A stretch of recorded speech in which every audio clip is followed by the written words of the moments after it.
Hello, my fellow investors, and welcome back to a very special video. Today, guys, I want to do a reaction kind of take when it comes to the FOMC that we just had when it comes to Jerome Powell. We already did all of this in regards to like the live stream. Man, there's a bunch of doozies in there, but there's mainly two that I want to take a look at because man, it is just incredible to see just Jerome Powell try to spin, and I can see the gears turning in his head just for him trying to spin what in the world is he going to say in regards to these questions. So we're going to take a look at two of those, and then we're going to give him my reaction. Of course, I kind of already know what he said because I already seen it, right? But that's the main thing that I want to talk about today for today's video. There really is nothing else happening here. I mean, we had the double whammy yesterday of CPI as well as FOMC. So yeah, that really is it. That's all we're going to happen. I mean, today you guys would have probably seen PPI. Probably the market went up. I don't know. I'm recording this at night, as you guys can clearly see. Nonetheless, though, before we get started, make sure to like, subscribe, comment. Really does help with the algorithm on YouTube as well as Rumble. Make sure to follow us on XFA Investing. And if you'd like to join us on the Discord, the link to that is in the description below. It should be static. So with that said, let's jump to Powell spitting the CP lie, I guess. I don't know. I don't know what to call it anymore. Let's get started, guys. Thank you, Mr. Chairman. Steve Leisman, CNBC. Just wondering if you could walk me through the committee's average inflation forecast. Core PCE is now forecast to be 2.8% by the year end. It's already 2.75, and after today's number, there were several forecasts on the street that it would be 2.6 at the end of this month. Does that tell you that the average official expects no further progress in inflation, and in fact that it's going to get worse? And if you have this wrong, doesn't it mean that you could have wrong the outlook for rates there? Wow. So that question right there, guys, is absolutely insane. Basically, he's saying you're projecting, which by the way, I do have this up. They're basically projecting 2.8 by the end of the year. Basically, right? 2.8 at lowest by the end of the year when it comes to core PCE. So you guys can see right here, right, for core PCE inflation. This is their SEP, by the way, the Summary of Economic Projections. They're projecting a 2.8% to 3 when it comes to core PCE. Problem is that currently it's lower than this. It's absolutely lower than this. So what he's basically saying is, if it's lower now, you're expecting this to go up in the future. Isn't that like go against exactly what you're saying here? And Jerome Powell's response is just absolutely incredible here.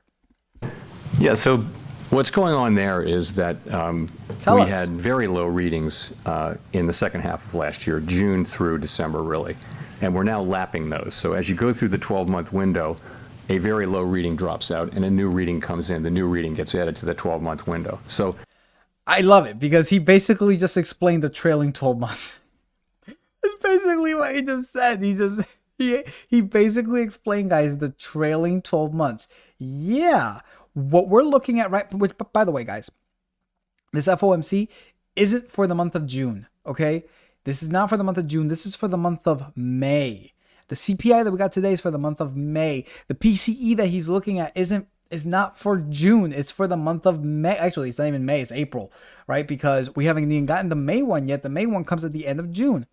So, yeah, the trailing 12 months is you look from May or April, I guess you could say from April to April. When we move a month, one drops and then another one gets supplemented back in.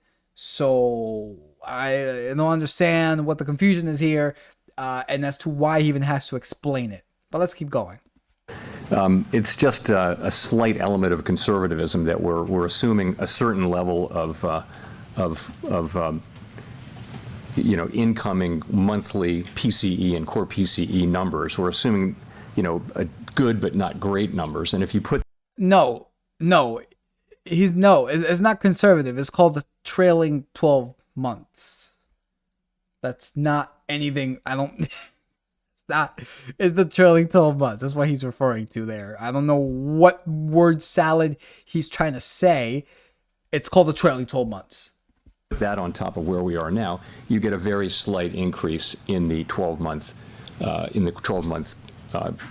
reading. Now, do we have high confidence that that's right? No, it's just a kind of. Look at that face right there. That is the face of like, huh?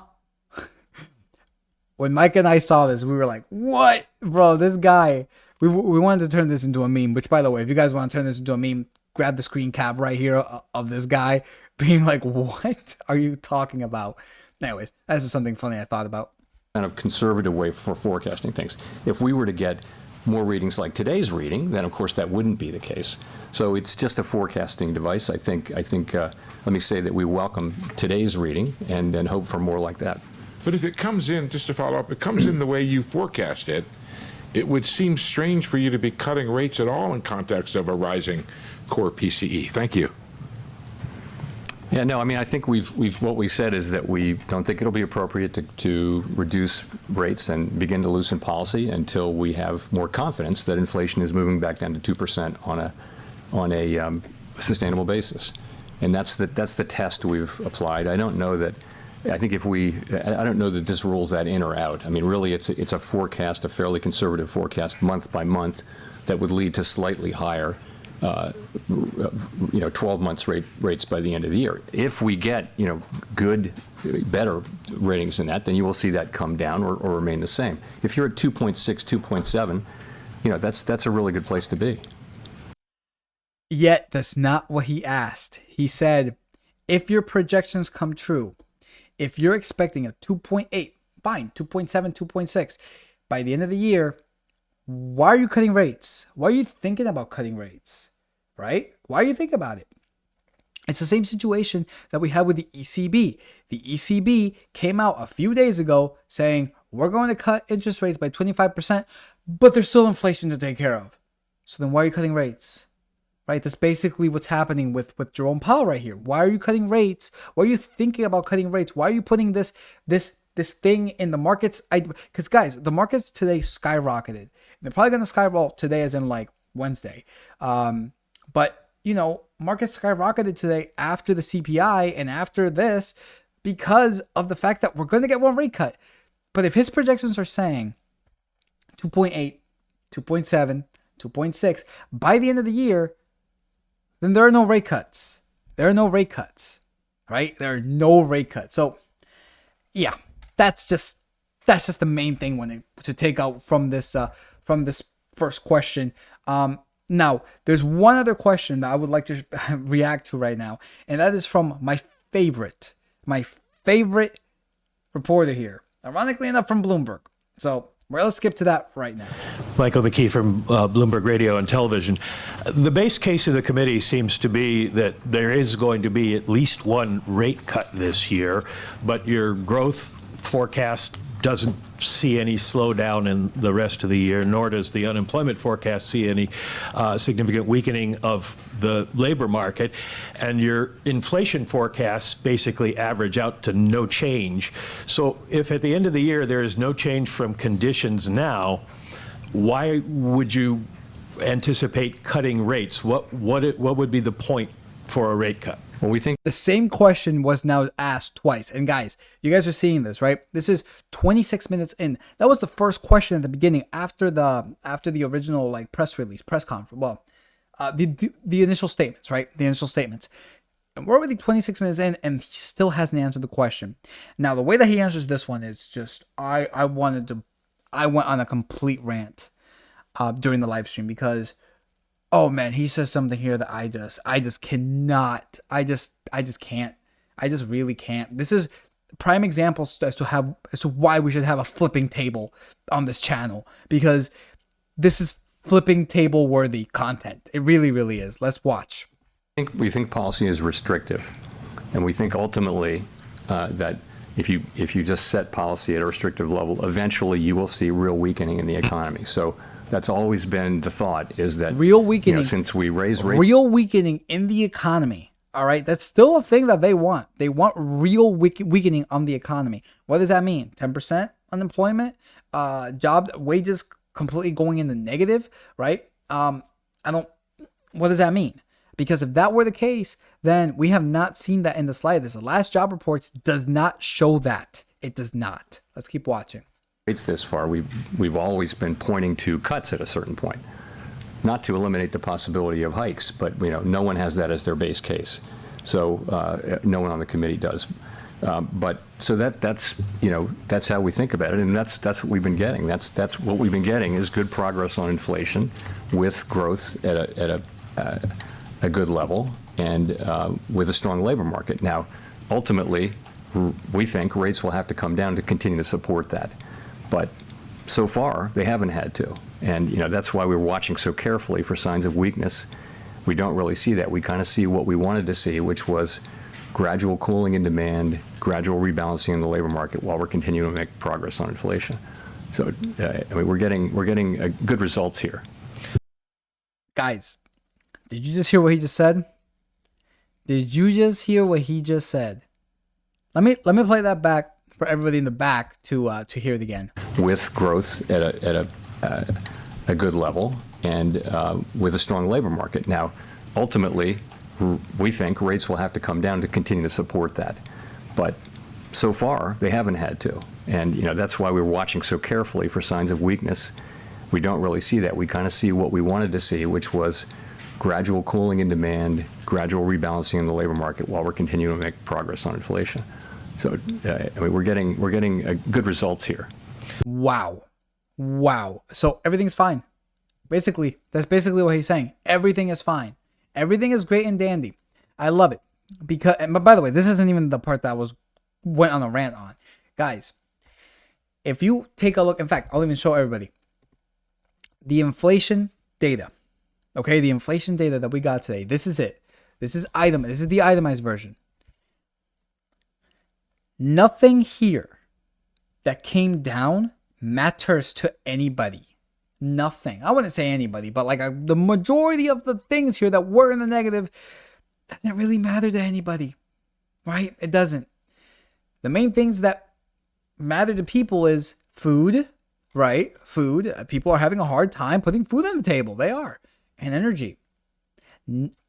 What? One thing in food was in the negative, and that was fruits and vegetables.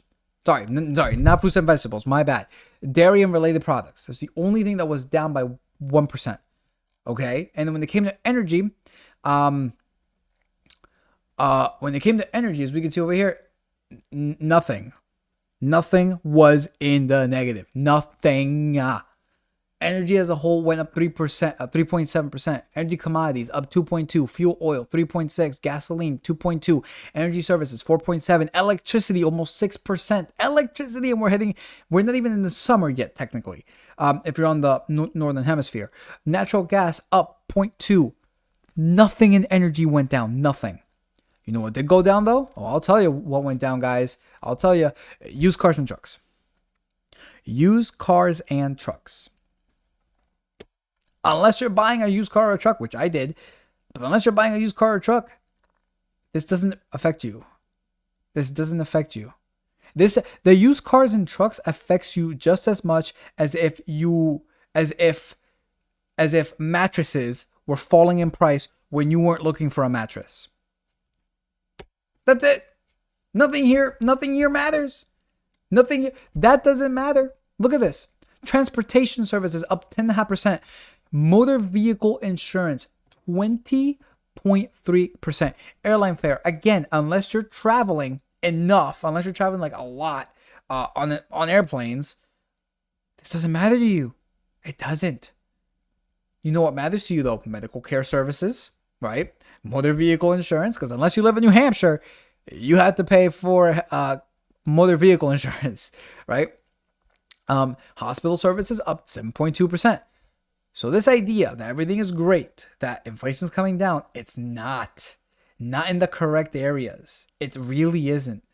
And it'll eventually buckle. It will eventually buckle. Now, that's not even the part that I wanted to talk about. We'll get to that in just 1 second.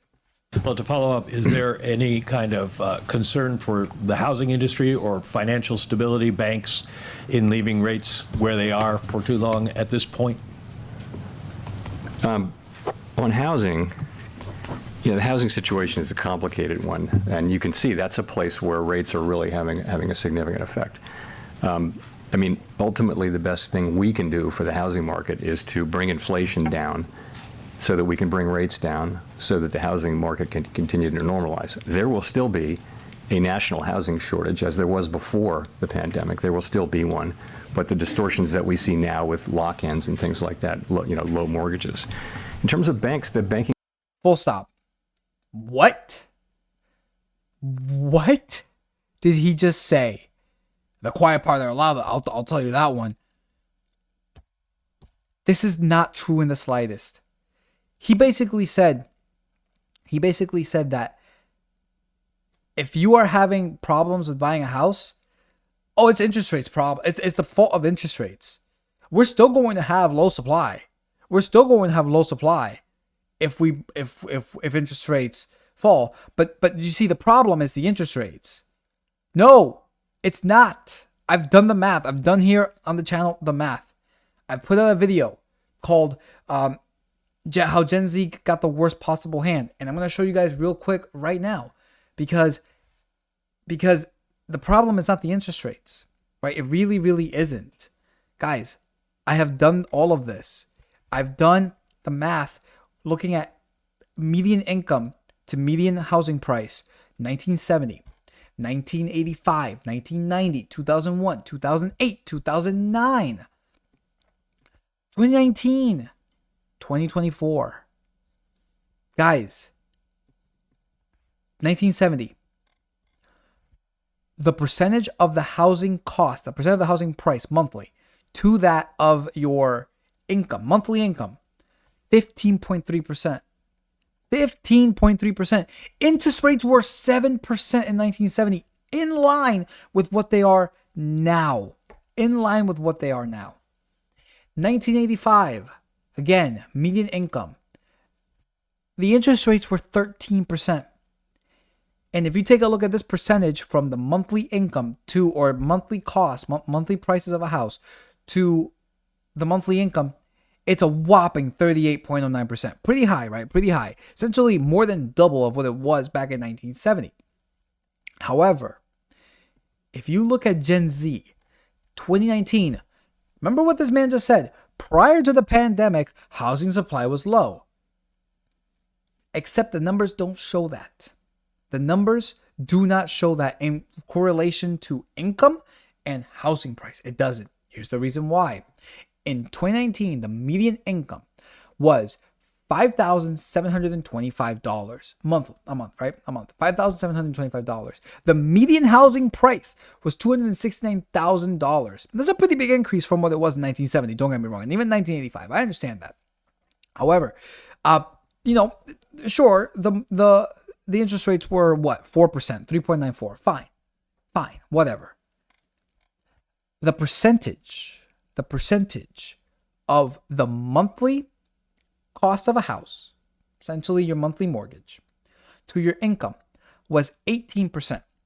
In line with what it was back in 1970. In fact, if you compare that to all the other years, we're actually better off. At least in 2019, we were better off than most of the previous years, all except for one, and that was 1970, which honestly, we were off by less than 2%. Well, I guess 2%, right? 2%. In line. Fast forward to 2024, 47%. So by his logic, housing prices should have been a lot higher back then, and they weren't. Not in relationship to your income. Now it's a whopping 47%. And this man is literally telling you right now, that if they cut interest rates, if interest rates continue to fall, right? If interest rates continue to fall in the housing market, well, we're still gonna have a low supply, but that's okay.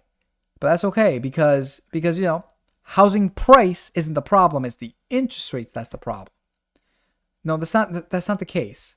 It's absolutely not the case in the slightest. We're seeing this right here. Interest rates in 2024, 7%, in line with 1970, 7%. The housing price, $433,000. $433,000. That's it. That's it. This man is a complete and utter liar. And I mean, obviously, we know that's the case. Let's finish this question, shall we? Banking system has been, solid, strong, well capitalized, lending. We've seen good performance by the banks. We had the turmoil early last year, but banks have been focusing on bringing up their liquidity, bringing up their capital, and having risk management plans in place. So the banking system, seems to be in good shape. The banking system seems to be in good shape. I believe it was just a few weeks ago, actually a few days ago, and I believe we talked about this during the weekend deep dive. Moody's is ranking a few banks to be about bankruptcy. A few regional banks to go bankrupt. No. This man's just a complete liar, guys. This man's just a complete liar. But I'm just a random guy here on the internet. I may be able to do the math. I may be able to just show the numbers. But at the end of the day, he's the overlord. He's the one that we got to listen to. He's the one setting all the rules for us plebeians, right? For us plebeians to follow. And if you go to the grocery store and you can't afford stuff, well, you're just stupid. What are you talking about? Inflation's down. That's basically what's happening here. But guys, that pretty much does it for this video. Again, I just mainly wanted to react to those two things. It's pretty late right now, and I kind of want to go to sleep. Probably be very, very little editing in this video, honestly. But thank you so much for watching. It really does help out with the algorithm on YouTube as well as Rumble. Make sure to follow us on X at Fatal Investing. And if you would like to join us on the Discord, please follow the link in the description below. It should be static. You should be able to join. It is free. So thank you so much for watching. Peace out, and we'll see you all next time.